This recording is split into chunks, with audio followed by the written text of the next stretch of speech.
union home minister Amit Shah का मणिपुर की chief minister N Biren का इकोन कोन उनखिबसी चथरिब लान असिगी था मपन चप चाबा नुमिन हाइबदी चाही असिगी फेब्रुवारी तांग अहुमदा न्यू दिल्ली दा लेबा अमित शाह की युमदा उनखिब अदुनी अमित शाह उनरोब मतुंग चीफ मिनिस्टर माक सोशल मीडिया थगलक पाउदा मणिपुर की मतंग ममुतान खन्नरे मणिपुर मियांग अपाम मतुंगिना यूनियन लेंगांग मरुए वरेप खर लौरकलगनी हाइबगी अचित थाजब लई हाइन थगलकी अदुगा मिफम अदुगी मतंग चीफ मिनिस्टर हलकदब एयरपोर्ट गाइखिबो पौमिसिंग होम मिनिस्टर अमित शाह उनरुबगी मतंग पौदोलमबदी लायदना मिचिने फाउबा हन्ने यिंगलमदना चतखरगा मणिपुर मियामना गानी इसिंगनी खंगदिंगे हेक्तम खुबा खुगद्रा था तरा यौन लानगी मैसा लंगलक्लिबा मियामना पामलिबसी लाल असिगी मतंग यूनियन लेंगांग अरोइबु वरेप अमा मिकुप अमा फाउबा चोंथतन लरक अदुनी था तरा लानसिलक्लबा फाउबदा मरुइबु वरेप लरखिगनी हाइदुनु गाइदुनु लेबिगद्रा हाइबनी अमरोमदना लेप्तना चथरलिबा लाल असि येंगबदा मिट पेनबा थमोइ सुमहत्पा नुंगाइबा कुमै नते नोंमहि अमसुंग बोमना पांदुना सीबा सोकपा यावबा तमथीबा मखलगी लान अमनी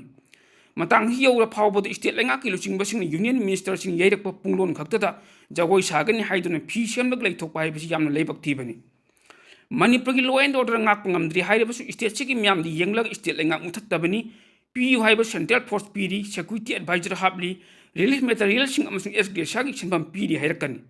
पुनमक असिगी मथक्ता लॉ एंड ऑर्डर गाकपदी स्टेट लेंगाकी मथौनी हाइरकनी टेकचाक पुनमक मणिपुर लेंगाक हाइजिल्लकनी मतमदुदे मियामना खंजखिबा मिहुत लेंगाक लोइसिंग खोंदाफम लेरकद्रा हाइबनी अदुबो हौजिक लान असिना था तरा मपुंग चंग फाजिलकलबा असिदा लेंगाक पसिंगी वफम अजि खंगद्रिबा करिगिनो हाना खंगलमद्रबसु हौजिकते लाल असि था तरा चंगसिलकलबनी खंगबियु मणिपुर पुमतुम तुमलबा मतुंगदा सिंगदोकपदुदी अपंगमुनि सोइदना हाइरकनी मणिपुर तुमद्रिङै मियामगी अपाम मतुंगना थबक तौबिहौ स्टेट लेंगाक अमा इचाउ चाउना लेना लेना ngahek leitan nongmai kapsinba bum kapsinba haibasi yamna lebak thibani hauji makhata na ngaibu natraga tap thadun leigedaba matam hendokkiba kuirabani yum sabigani esgresia pigani leingak ki thabak hapigani haibadudi sira matungda phola pijegi haibag chap mane miyamna hairibna siba sokpa makhata na yaroktanaba lalasi khamduna matam chappagon lephanna na khotno haibadu khaktani